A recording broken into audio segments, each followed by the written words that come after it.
Okay, for all you audio snobs out there who get your drawers in a knot when a turntable tracks over 1.5 grams, look at 13.6 grams. That's kind of heavy, isn't it?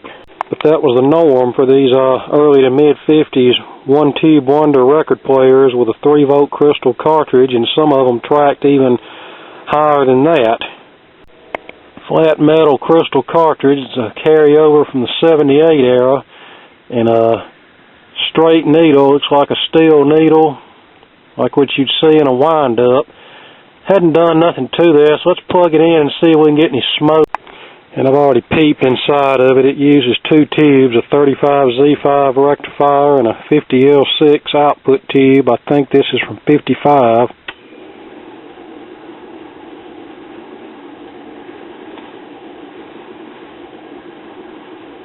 Let it warm up. I'm sure we'll be greeted with filter capacitor hum and a yep.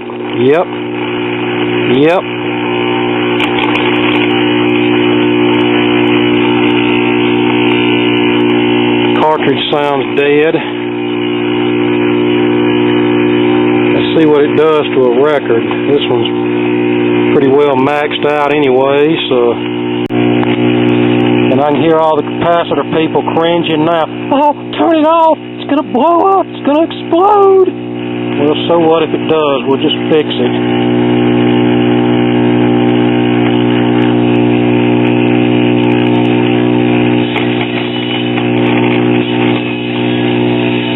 We're getting some good needle talk there.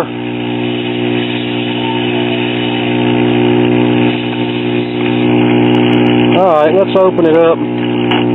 Get this thing fixed.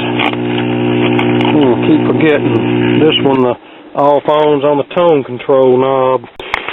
And I'll say I like these metal tone arms. They're good quality and they're easy to adjust the tracking pressure on them. This is also the same kind of tone arm that was used on the 60s talking book players. The design dates back to the late 40s, 78 RPM era. There's the amp, nothing at all to it. I've seen the same amp used in some tail-end 78 only players, and I've seen some 78 only players manufactured by this same company, Powell Plaza Manufacturing Company. Alright, checking resistors. This is supposed to be 150 ohms. And I guess my clip lead is screwed up. Hang on. Nope, probe wasn't making good connection. We just rounded up to 270 ohms, so that one's more than 100 ohms higher than it should be. No surprise there. And that's our cathode bypass bias resistor for the output tube. When we replace that, we'll go ahead and put an electrolytic capacitor across it to give this amp a little more gain, because with the lower output 89T cartridge that we're going to install in here, this amp's going to need all the help it can get. I think this one's 18K if I'm seeing the color code right. It's kind of faded. It reads almost 20K. Probably wouldn't be a detriment, but that's your screen grid dropping resistor, and it can only go up in value. So might as well go ahead and replace it with something close. I may not have any 18Ks, but this is not critical. I can go with something close. No 18Ks, but two 33K ohms in parallel give us 16 point whatever K on the meter. That's close enough, and like I said, this is not critical, and these are flame-proof film resistors. I don't anticipate them ever going bad unless something shorts and burns them up. These generally don't drift up in value like carbon resistors. Alright, here we are. The amp's all done. Now this was supposed to be 150 ohm. I'm out of that value, so I had to makeshift. I don't like doing that, but sometimes you have to do what you need to do to get something done, and this is permissible. It was something that was taught to us in electronics class. I put two 330 ohms in parallel and 1,000 in parallel. Or let me rephrase that so it sounds better. Two 330s and a 1K all in parallel gives us 156 ohms. These are 2-watt resistors, and I like the higher power rating resistors, really 1/2 watt that was in there, in my opinion, is just a little bit too small for this. It should be at least 1 watt. Now, as far as the cathode bypass capacitor, I'm not going to install one until I see how it works. And the way they have this wired, it may not affect it anyway. They have the low side of the cartridge connected to the cathode instead of circuit ground, or instead of to chassis, with a capacitor between chassis and circuit ground. They have it connected to the cathode, which goes through this 150 ohm resistor to circuit ground.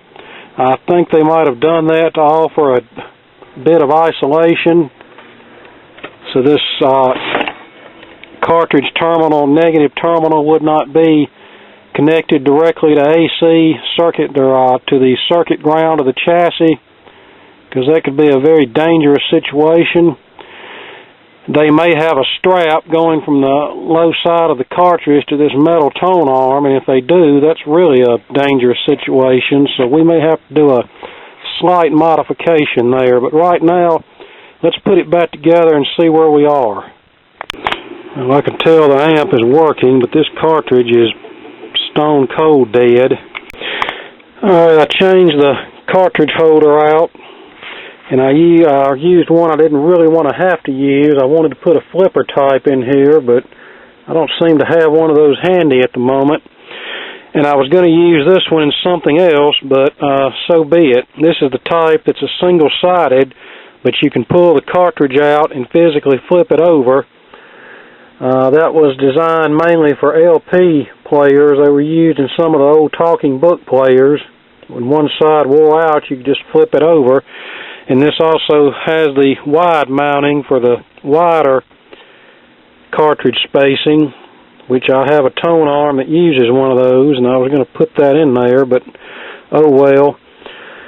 So for right now, this one's just going to be a 33 and a 45 player. If you want to play 78s, then we'll just have to unplug that cartridge and plug this green one in.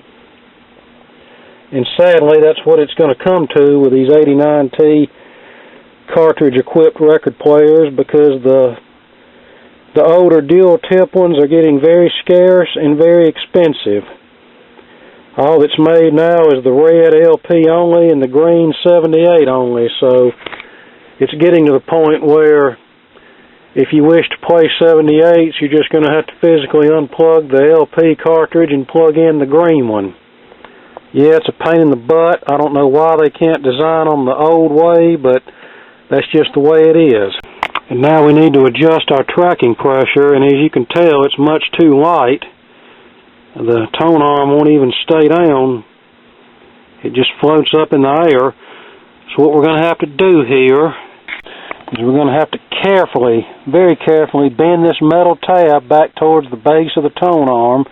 That'll add more pressure. If we needed to lighten the pressure, we just bend the tab up towards the head, but do this very carefully. You don't want this old metal tab to break off, because you'll be up a creek then. I want to try to get this to about 6 or 7 grams. 6 to 8 is the recommended range, so if I can get it around 7, that'll be great. Alright, we're at 7.3, so that's pretty close to the desired figure.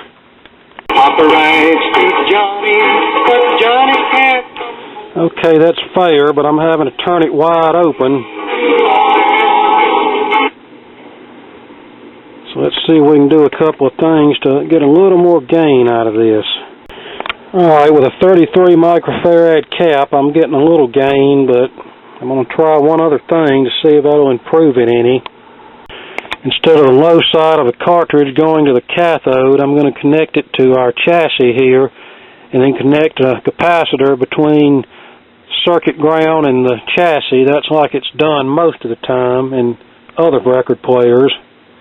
Alright, here we are, AC safety cap between circuit ground and chassis, cartridge grounded to chassis, bypass capacitor from cathode to ground. Let's see what that does. Well, it's playing, but I don't know whether the camera's picking this up, but I can see it changing the grooves of the vinyl as it plays, so that kind of needle may not work. We may have to find another cartridge. I don't know what kind of shape that one's in. Here we are with a 78, with the proper 78 cartridge, but I am going to have to change the speaker. It's kind of distorted sounding and the voice coil's rubbing. I'm sending you a letter asking for my broken heart. Here's what holds the speaker in. They're a pain in the butt to get out, but I'll give you 3 guesses as to why they use these. The first 2 don't count. Yeah, the almighty dollar. But when I replace it, I'm going to use bolts. In fact, I have some of those nickel-plated decorative speaker mounting bolts that the head of them is decorative. It's like they used on old radios. And then I can put a nut on them from the underside. Here's our drive mechanism. It'll have to be cleaned and lubricated. I might have gotten lucky with this one. It might have been just dust in the air gap, as I cleaned it up really well, and now I can press on the cone and I'm not hearing the rubbing sound, so don't hurt my feelings any. Okay, back on the Powell record player. I don't remember where we left off on this, but I've cleaned and lubricated the drive mechanism, replaced the rubber motor mounting grommets. Had to go through several cartridges before I found one that would work halfway decent without gouging records on the first play. This BSR cartridge, it's a 2-volt crystal. I pulled it out of a late 70s Emerson Swing Mate or Wildcat or whatever they are. I temporarily mounted it to this tone arm with tape, and it sounded okay, but I don't have a 1/2-inch mounting bracket for this. This was held to the original record player with a single screw mount, and nobody on the VM site or nobody on eBay seemed to have a bracket for this, so that cartridge was out of the question. I found a stereo BSR cartridge with a mount, installed it in here. It sounded pretty good until one record played, and then it crapped out. It was something from the 60s anyway, and like I've mentioned in previous record player videos, these old crystal cartridges don't seem to hold up well. Then we tried an 89T a static schoolhouse record player cartridge. It sounded okay and had plenty of volume, but it was gouging the record. You could see it on a vinyl record, the grooves changing color as the record played, and on a styrene 45 it was instant record destruction. It just seems like sometimes you have to just experiment with cartridges until you find the right one that'll work with a particular record player. But I could probably take the same 89T and install it on another record player, and it would do fine. Hold on a second. I was going to try a cartridge off of an old Junker Crosley, and the needle was busted off of it, so couldn't use that one. So then I dug around and found this Fan Steel P228, which is a Varco TN4B knockoff stereo ceramic cartridge. It puts out about a 1/2 volt, maybe a little more. Installed it in this tone arm, wired it from mono, and it seems to work okay with minimal record damage. But the volume is, well, if you were playing a highly modulated 45 or 78 and listening in the same room, it would be okay, but some records that are not highly modulated, such as LPs and whatnot, you'd have to listen real hard to hear them, and you'd have to turn the volume all the way up.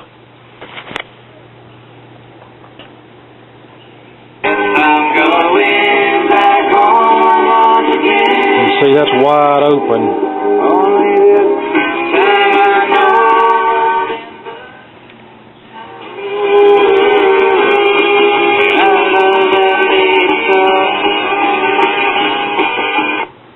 Has nice tonal quality, it's just not as loud as it could. Now, of course, the 3-volt crystal cartridges are no longer made and hadn't been made in probably close to 40 years. And the new old stock ones are about to become non-existent, and the ones that are out there are, well, they're often not in good shape and they're often expensive. I found some on eBay that I could have put in here, but $59 to $89, no, that's not going to happen. Record player may not even be worth that much, but at any rate, I just wasn't willing to take that kind of a gamble on something that might crap out, and frankly, I wouldn't take that kind of spend that kind of money even if it would last from now on.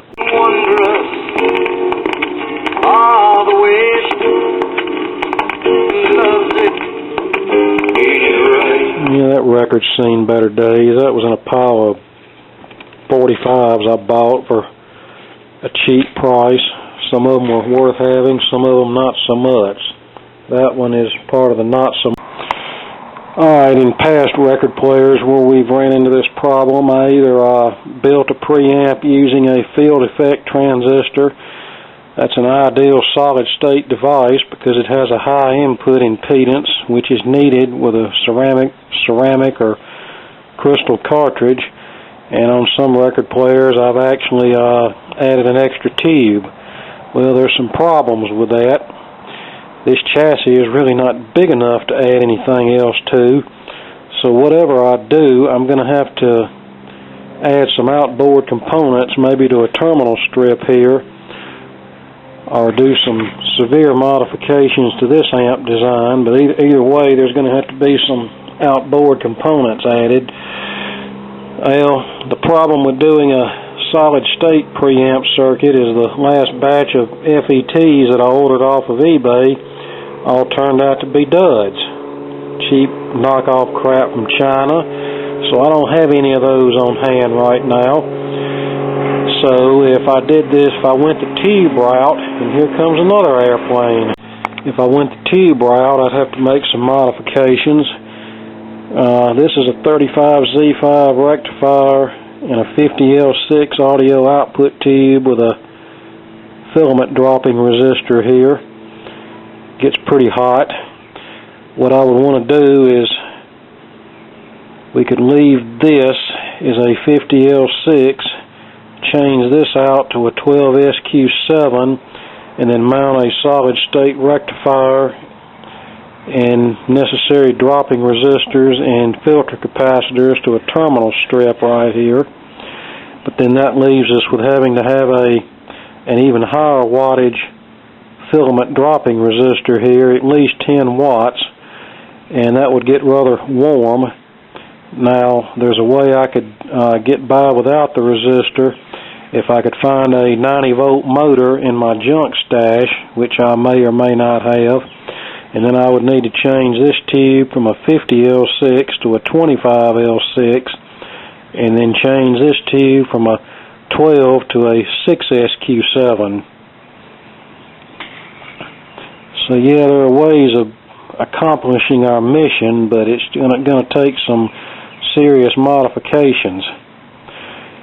Right now I'm thinking about going with the 12SQ7 50L6 and the 10-watt dropping resistor, and just make sure it's out of the way of anything that could be adversely affected by heat dissipation. I'm trying to use what I have on hand here. Now, of course, if this was going to some small kid that the parents didn't want them to hear what they were listening to, or let me rephrase that, if this was going to a small kid and the parents didn't want to hear what their children were listening to in the next room, this would be ideal, because there's no way they could hear this in the next room. It's not that loud. But after I do what I want to do to it, they should be able to hear it in the next room. And just a word of caution on something like this, even though the cartridge is better than anything this ever came with, and even though it tracks lighter than it ever has, this is not the type of player that you would play your audiophile grade pristine records on. You know, it's still not very kind to records, but as far as old thrift store and yard sale stuff that you get for 50 cents and $1 that's either common or likely already well played, something like this, you really don't have anything to worry about. Alright, I've decided what's going to happen here. This is going to get not an extreme home makeover, but we're going to have an extreme amp makeover here. The 50L6 is going to get replaced with a 25L6. The 35Z5 is going to get removed, and a 6SQ7 is going to go in that socket. And I have a 90-volt motor as opposed to the 120-volt or 115-volt or whatever it is motor that's in here. And we'll install the 90-volt motor, get rid of the filament dropping resistor, and use that to drop the excess voltage across the new tube line up. And then we'll have to find somewhere to put our power supply components. I haven't exactly figured that out yet, but we'll come up with something, even if we have to mount a terminal strip right here and put everything here away from the chassis. But now I'm going to start tearing off everything that needs to be torn off. The output stage will remain basically untouched. I'll need to put a 470K resistor from the control grid of the output tube to ground, and a capacitor between the control grid of the output tube and the plate of the 6SQ7, but that will be about it. Okay, we got everything on here. It's a little bit of a mess, but we was able to get it all on the chassis. So now we'll put everything back together and run the smoke test. It might work, it might not. Well, now we have a little problem. The filter capacitors hang down so low that there's not enough clearance for the motor board to go down, but that's okay for now. We'll still run the smoke test and see what happens. Alright, here we go.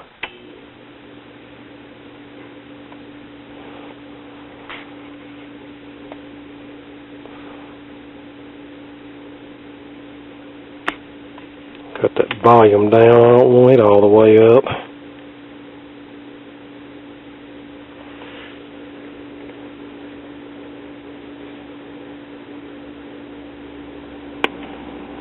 Well, I hear hum from the speaker. That's not good.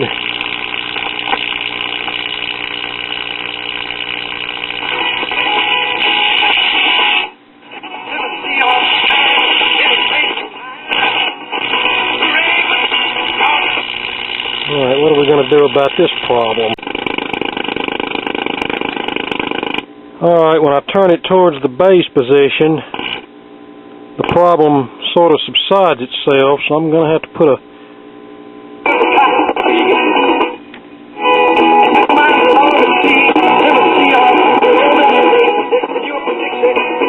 it's plenty loud enough, but we gotta do a little bypass to get rid of that noise we were getting. On cracked record, no wonder it was skipping like crazy. I don't think any needle can track that.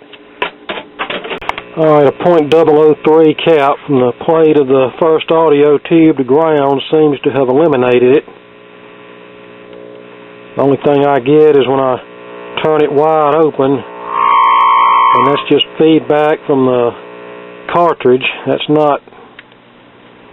So we'll go ahead and make that cap a permanent addition, and then we got to do something with these filters.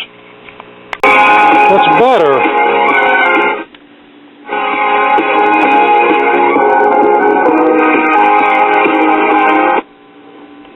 Don't want to play that for too long. For my broken, yeah, much better. and hoping you'll return the same to me.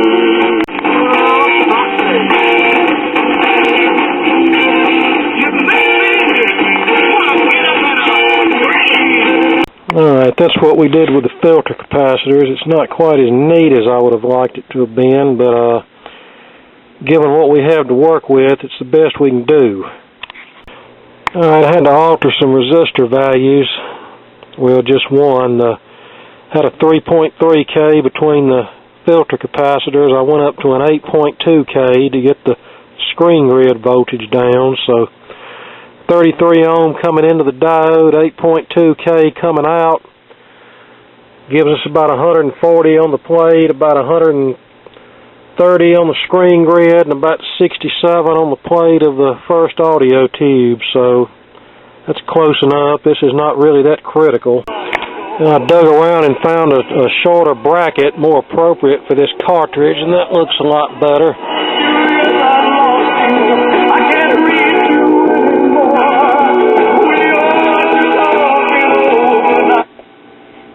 But yeah, this sounds really nice. This will give a Crosley Cruiser a run for its money. Of course, it wouldn't take much to do that.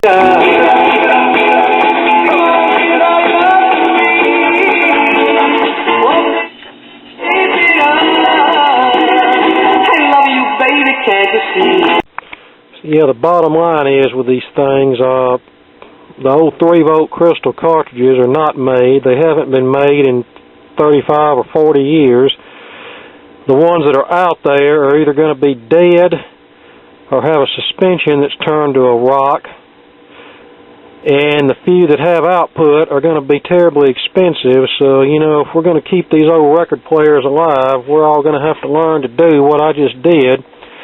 And that's use a modern half-a-volt cartridge and build a preamp stage.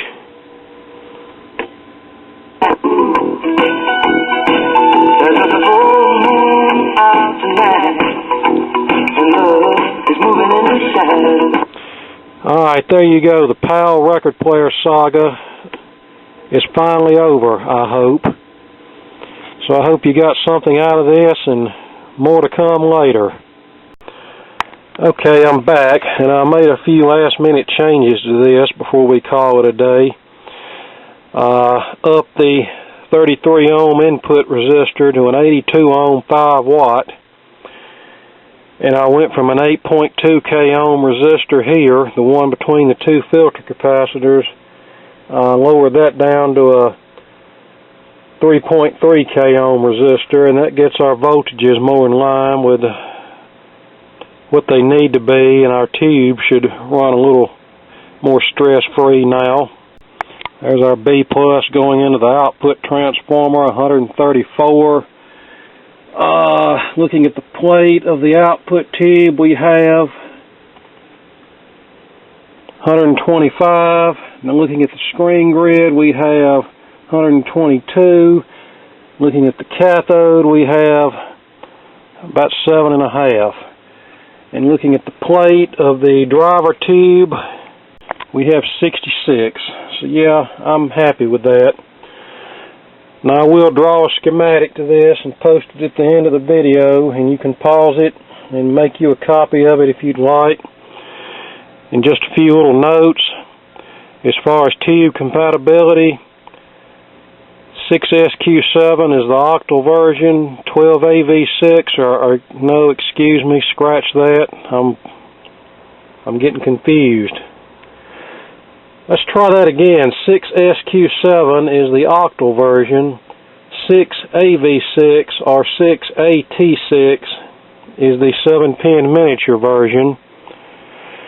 And then for the output, 25L6 or 25C5 or 25EH5 are the three versions for the output tube, with the 25L6 being octal and the other two being 7-pin miniature.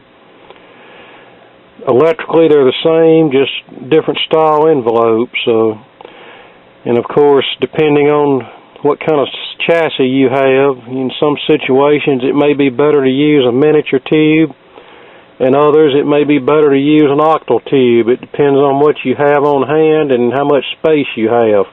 I prefer octal tubes, but sometimes it's not practical to use an octal tube.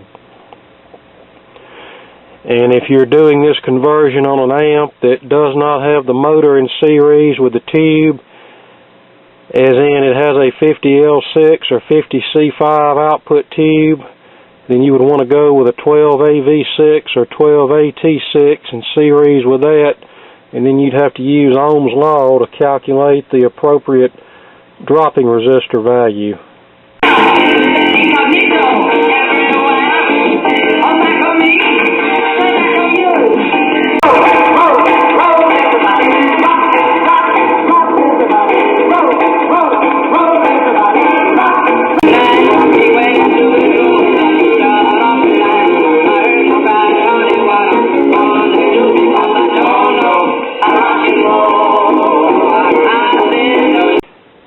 Before we sign off, we're tracking at 4.1 grams, and it seems to be playing records just fine at that pressure. That's a lot better than what we started this video off with, isn't it?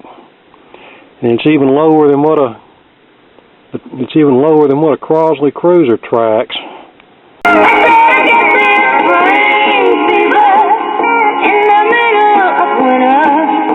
Alright, there you go. If you want this, it's available. And there's a link in the description if you'd like to purchase it. As you can tell, it's ready to go.